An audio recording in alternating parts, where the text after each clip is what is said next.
welcome to another episode of Emerging Titans on ET Now. I'm Anisha Jain. Well, joining me today is our brother-sister duo who's looking at tapping into the consumption and premiumization story in India, and they're making us look good in the process.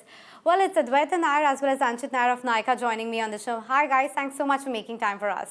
Thank you for having us. She's more of a risk taker because she was there from the start. You waited for it to settle. Probably the foundation was laid and jumped in. Is that the kind of categorization you'd agree with? I would say Adwaita definitely has a strong appetite for risk. She is willing to take a big bet, and obviously it's paid well for her. I would say that yes, in a way, I am slightly more analytical, slightly more, slightly less risk forward. And it's you look at our parents, they're very similar. My father is also slightly more risk averse. My mother is obviously very risk taker, a big risk taker. And somewhere, I think, obviously, genetics play a big role. So I land somewhere in the middle. I think Adwaita is probably slightly closer to my mother in that sense. But I think in general, we have very complementary skill sets. I think I enjoy the 0 to 1 journey, even within Nykaa, building our various businesses. Really, I love that early phase. I think Anchit's really good at sort of, once the business is established, really taking it to the right level and scale and demanding the right rigor from the teams. So I think if I'm 0 to 1, he's sort of 1 to 100, and I think that makes us a good fit. That's interesting. That's a good way to put it, actually. But, you talked about the India opportunity and how this century belongs to India. What do you think is stopping India right now to, create the next Amazon, Walmarts of the world? I don't think anything's stopping India. In fact, I think a lot of India's companies, particularly led by technology, are world-class in terms of the product that they've built from a technology perspective and even the services that they're providing. So I would actually say that we're really building leading-edge companies, particularly when it comes to consumer tech. Quick commerce, of course, is the new thing, and we have all gotten used to it. We are actually, now expect a 10-minute delivery for pretty much everything. How are you looking at dealing with this disruption, and what would it mean for your fulfillment costs, same-day delivery, etc.? Yeah, I think Anchit's looking at that part of the business. So I will say that retail in India is a massive business. It's a $1 trillion plus opportunity, and within that, as I said, BPC is probably one of the fastest growing categories within the consumer discretionary space. It's expected to grow at roughly 12 to 15% CAGR over the next 15 years. And if I look at within that, if I look at online beauty is expected to grow at almost mid-20s plus over the next 10, 15 years. So it's massive growth. So the market is still very nascent and very small. And where it is today is in large part thanks to players like us who have done the work of building the category, growing the category. However, there is so much more to be done for us to get to a size and scale as a category that is at a level comparable to where we should be given our population, our demographics, and our now growing GDP per capita. So our point of view actually, and it might be counterintuitive to you, but is that competition will actually help to accelerate the growth of this category. If we were able to bring per capita consumption from $6 to $15, can competition actually help us to expand that per capita consumption and grow the market for everybody? If we were in a market that was already well developed and was a single-digit grower, and competition was to then kick in, I would say yes, then it's a challenge. But in a market where we're just getting off the ground, where the growth is going to be mid-20s and potentially could be higher if the competition also helps us build the market, I think that we are actually quite positive on it. We think it helps the category grow.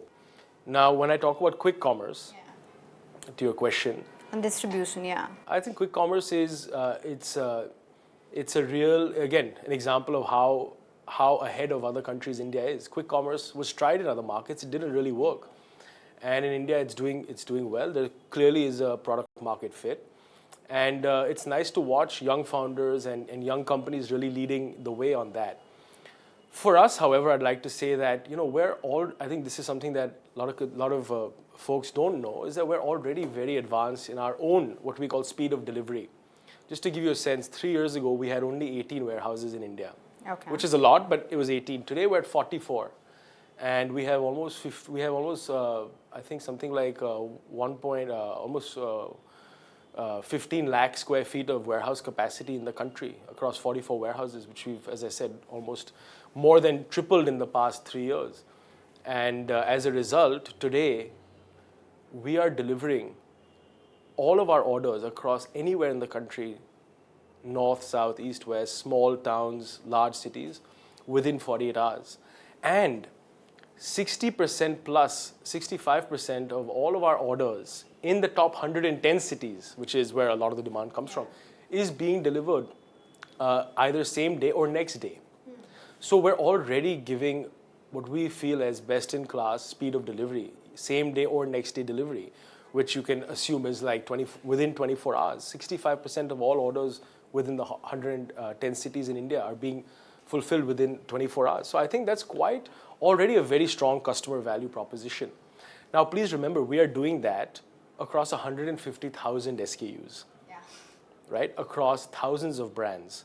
So we are managing to give consumer the choice of assortment as well as the convenience of quick delivery. I think right now, quick commerce is at a point where they're not able to give that kind of depth of assortment for 10-minute delivery. So we believe that giving that entire assortment available within short delivery times like same day or next day is where the, what I would say is where the bullseye is. The puzzle is missing right now. Yeah, it's where the bullseye is, And we continue to strengthen that capability. So you'll see that over the next several quarters, our same day and next day delivery ratios will continue to improve from 65%. And our plan is that, yes, at some point in the near future, almost 100% of orders should be completed within same day or next day. And I have a couple of follow-ups there. A, what will it mean for your fulfillment costs? Because, of course, if you're looking at expanding so much, it will involve a lot of costs as well. And secondly, with respect to utilizing the platforms which are already set, why not just partner with a Blinkit or a Zepto of the world and just utilize those platforms as well? So in terms of fulfillment cost, we've not disclosed what it will be, but it should not be meaningful. Okay. Because I think the difference is a couple things. One is, as you know, we built all of Nykaa and whatever value it is worth today with all of 130 million US dollars, right? That includes the money we raised in the IPO.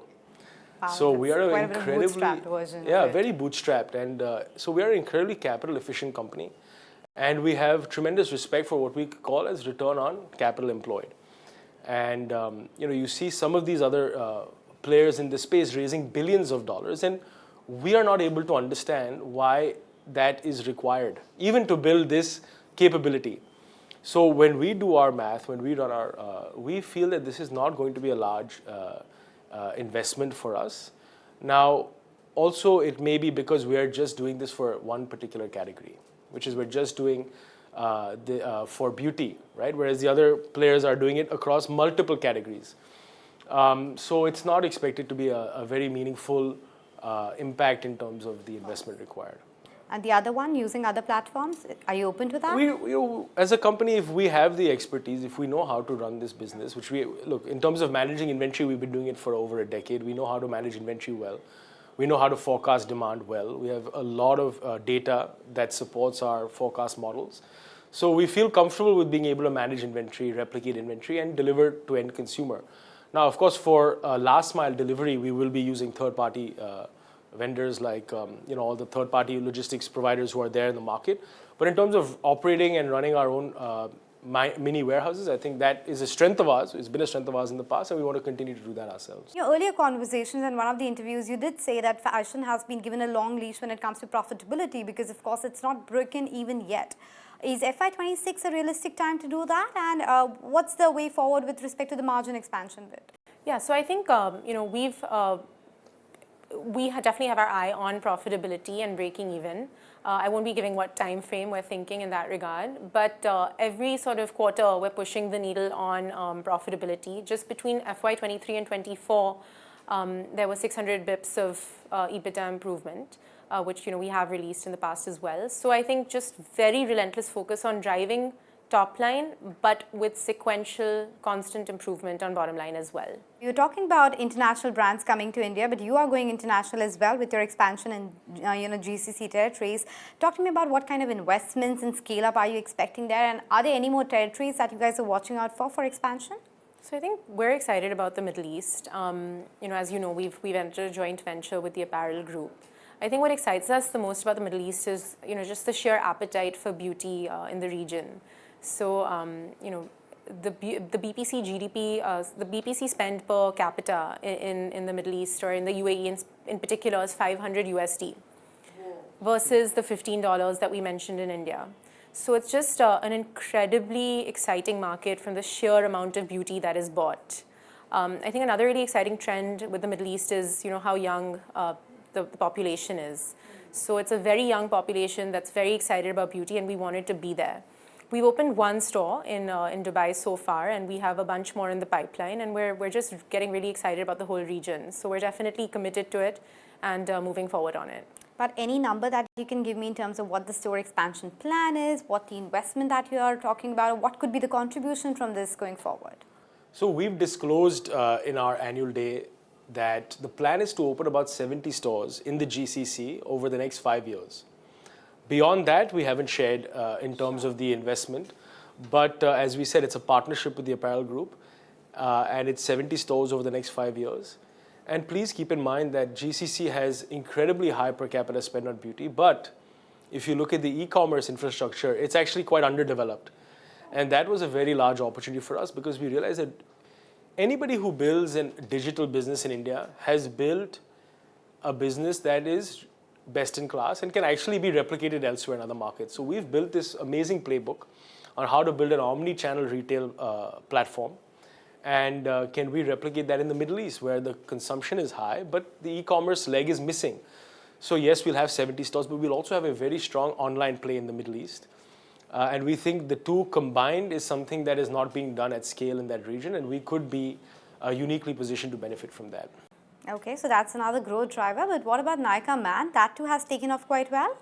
Yeah, we're excited about Nykaa Man as well. I think when you look at the US as well, I think there's a big trend now emerging towards men's lifestyle consumption. So both in beauty and in fashion, we think there's an opportunity to build a real men's-focused retailing platform that brings, again, very trendy, very premium brands together. So I think there's a lot of consumption happening in men's premium fashion and lifestyle, and we want to lead the way there. I think it's an idea that's early for its time. But we do think it's the right place to be positioned for the future.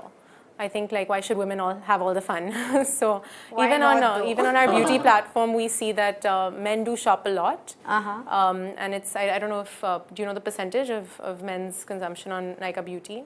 I do know it, but it's not something which we talk about. But I think, Anisha, it's a great question. And what I'll say is that, what did I say in the beginning of this meeting? I said that if you build it, they will come. Right? And you have to be ahead of you. You have to think about where is the consumer going. If you're solving just for where the consumer is, I think you'll be a dinosaur. You'll be totally irrelevant in a few years. So for Nykaa, the objective is always absolutely continue to cater to where the consumer is today and always be better every day in doing so.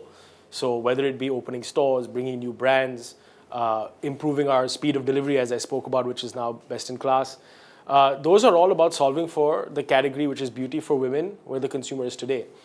But you also need to continue to build growth engines and identify opportunities for the future. And I think fashion was one which we identified 5 years ago. And you've seen the benefit that's had to our business, consolidated business, over the past few years, whether it has increased our overall size of business in terms of GMV, but it's also brought us a lot of new customers into the Nykaa funnel. It's also given us a lot more brand awareness in a much larger addressable market.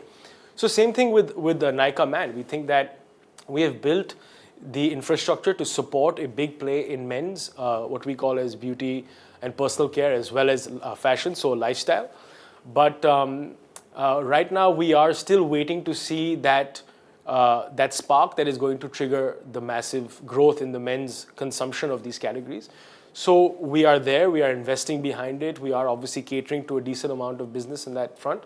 But as and when it does, and by the way, the responsibility is on players like us to drive the awareness and drive the growth of the category. And when we do that, we think that we'll see strong growth, acceleration in growth for Nykaa Man business in the coming years. Let me try and get more sense in terms of how do you guys look at business and your own leadership styles. How's it working, the three of you working together? She said it's very complementary, but I'm sure there will be those, knickknacks that happen or difference in terms of work-life balance, expectations, different work styles. Yeah, I think honestly we love working together. No fights whatsoever? Oh, there are lots of fights. But, I think there's an underlying bedrock of a whole lot of trust. I think Anchit and I are twins. We've been like best friends growing up as well. So there's a lot of just trust and camaraderie between the two of us. So yes, there are lots of disagreements. And I would say all three of us are pretty ferocious in how we voice our disagreements with each other. But, once we sort of align and commit to whatever the path is forward, we're really a really strong unit. And then we proceed. So I'm not just saying that. We just genuinely love working together. We think you're just so much more powerful when there are three of you to take each other's back, to take on different business risks and support each other. It makes for a very strong, formidable, team. And then, of course, we're supported by incredible professionals. We have loads of professionals at the top management level who work alongside us, with us, and we think of all of us collectively as a unit. But does anyone have a veto? That's the final decision and the buck stops there? Is Falguni the one? Definitely our mother. She is the ultimate decision maker. And she typically listens to all our opinions, but ultimately, what she decides is what we go with. Okay. Yeah, but I would, one thing I'd add is, there is, and I think it's the most important thing in a relationship amongst family members who are working together is respect. And the three of us have a tremendous amount of respect for one another for different reasons. For example, Falguni, of course, built this business from scratch. And so we really respect her instinct, the way she thinks about businesses of the future, and her ability to see things that others cannot see. With Adwaita, I really respect the way she puts the consumer at the center of everything that she does. Very consumer backward thinking and very, very detail oriented in terms of execution. And finally, a skill that she has that I personally that she has much more than myself and even Falguni is an empathy for the people at Nykaa. What, guys? No sibling rivalry at all? I mean, you're putting me to shame because me and my brother are very competitive with each other and huge amount of sibling rivalry. What I'll say is we definitely are competitive and we do tend to have squabbles like any other siblings. But luckily, they're on very small, inconsequential things. I don't even want to get into it. What would be the recent one on? I was going to say we are not competitive at all professionally. And we fight about stupid personal stuff, like what we're having for dinner and okay, can I put that stupid question, one of the stupid questions? Whom does mom love more? I would say me, but I think I'll get in trouble. I would say it was probably me growing up. Or the third child, Nykaa? Well, that's a very, you might be right. And that would be, you wouldn't be far off the mark. I would say that, in terms of fighting with Adwaita, that has reduced a lot because now she has a young daughter, barely 2 months old. And, for me, it's just so special to see her become a mother. And so now I don't feel like fighting with her because then I also won't get access to my niece. So now whatever Adwaita says goes, even in the small squabbles. By the way, congratulations Adwaita for that on your motherhood. Yeah, sorry, I'm not sure if I was going to disclose in this interview, but the breaking news. No, not breaking news, but I just wanted to get a better sense from you. How are you looking at the work-life balance now? I mean, you're back at work already. I'm sure you're managing it too, but what's work-life balance to you? I am back at work, and to be honest, I am finding it difficult. My baby's just 2 months old. I think it's a mind-shifting, mind-boggling experience to become a mother because overnight your identity sort of shifts and suddenly your number one priority is your child. But I think a very close number two is Nykaa, and I do feel that I have immense responsibility here towards the people that we manage and the businesses that I take on. And so I think it's a non-negotiable that you have to commit to work as well. So to me, it's a non-negotiable. I have to be an absolutely fantastic mother, but I also have immense responsibility at Nykaa. And until I'm in the operating seat and actually taking responsibility of the business, there's no way to not do that job 100% either. Okay, I'm going to put you both on a spot here and ask you that question. And if you can, please answer together. Does Nykaa have a startup vibe or a corporate vibe? Startup. Wow, that was in unison. one. Okay, Yeah. that's interesting. Which one of you would you call the more astute in terms of having more business acumen? Adwaita? I like the way she was quiet. She's like, yes, it's me. No, I think Anchit is very commercially savvy. Okay, So I think we have different business skill sets. fair enough. Which of you had that rebel phase, if at all, that teenage angst and a rebel phase? Either of you or neither of you? Adwaita.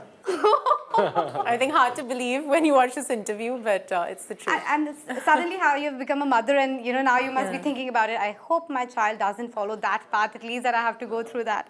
But profitability or growth? Profitability. I was going to say both, yeah. Whom do you go for advice, Sanjay or Falguni? Falguni. I was going to say both for different things. No, but you have to pick one. I think Falguni, obviously, because we work with her. So a lot of work-related advice one gets from her. What's been your best investment decision, you would say? So, Except Nykaa, that's well, out of the... as I was telling you in the break that I'm not an investor at all. I work in Nykaa morning, day and night. And whatever salary I do collect goes, as I said, towards just putting in mutual funds. So I'm not even picking individual stocks. I'm not investing in startups. I think to do those things, you need to allocate time to those activities. And currently, I feel that my time is best spent on Nykaa because it has actually the largest upside for us. Is the more time we invest in this company, the better it does. That's the best investment of our time. What motivates you? In the sense that, are you guys driven by share prices? Are you driven by, do you have some, market capitalization aspirations? Or are you getting a bit frustrated in the sense that, and I'm being very candid here, the stock price of Nykaa hasn't taken off while we're in the mother of all bull runs right now. Do you get frustrated that the street is not understanding the value or is not really getting the story here? What I'll say is that, I meet with a lot of investors and they all really love the business. They see Nykaa as being one of the biggest beneficiaries of the consumption story in India. And it's without a doubt, we are well positioned to benefit from that, right? We're in two large businesses, beauty and fashion. We have an incredible brand equity. Nykaa brand itself is very strong with young women and women of a certain age group. And if you look at, as I said earlier, we've built the entire company with $130 million of investment. And we were a profitable company before we went public, which is also unique for our peer set. And the reason was because I think a lot of credit has to be given to Falguni because as an ex-investment banker, she understood that you cannot build a business in an unprofitable way with unprofitable unit economics and then cut costs to drive profitability later on. You have to build a business with strong fundamentals. So as a result, our business was profitable before we went public. And the profitability of each of our businesses has improved significantly since the IPO. But as the fashion and B2B businesses, which are our younger businesses, our growth businesses, as they continue to grow faster than the BPC business, obviously coming off of a smaller base, and their profitability is lower than the BPC business, as they account for a larger percent of the overall GMV, that's why the consolidated level, you're not seeing that same level of improvement in profitability that you're seeing in each of the respective businesses. So I think that is the piece that sometimes we need to explain to the investors because they look at hundreds of stocks in a day and they just keep looking at one number. So that's something that we try to explain. We think fashion and B2B have tremendous opportunity as well. So no, I'm not impacted. We don't get impacted by the share price. I think the good thing about what I like about promoter businesses in India is that there is this commitment to long-term value creation and not necessarily short-term, only thinking short-term. And so for us, the same applies.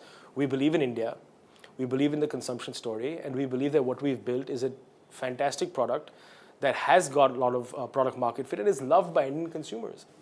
Okay, that gives me a nice way to wrap up the conversation, but I'm going to throw in one more, which I forgot asking you guys earlier. At some point of time, would you guys be looking at a demerger of the two units?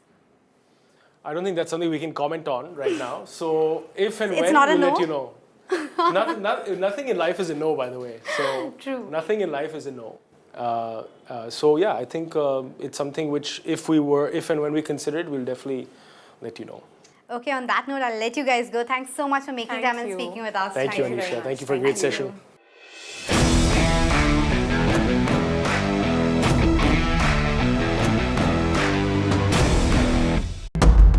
There comes a time when your heart calls for you to arise. Plant your feet solid into the ground. Decide your own limits. And then break right through them. Become something more. It's my time to rise.